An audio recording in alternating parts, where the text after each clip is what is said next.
Una voce in otto.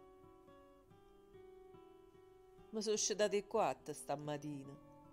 O suono all'improvviso mi ha lasciato. Sentivo internamente una vocina che mi diceva guarda nottata.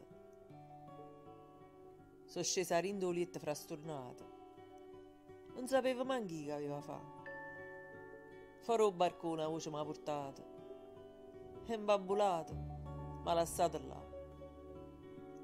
Lucevano a migliaia in cielo e stelle.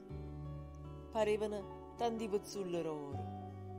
Non vi sapesse chi era più bella, ma parevano gemme ognuno in loro. Non tenevo più sonno, ero incantato.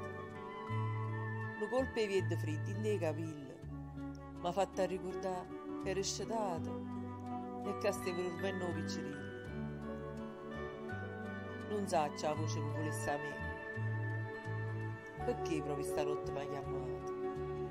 L'ha fatto forse per mi far vedere che mentre dormo, poi cielo sta scetando.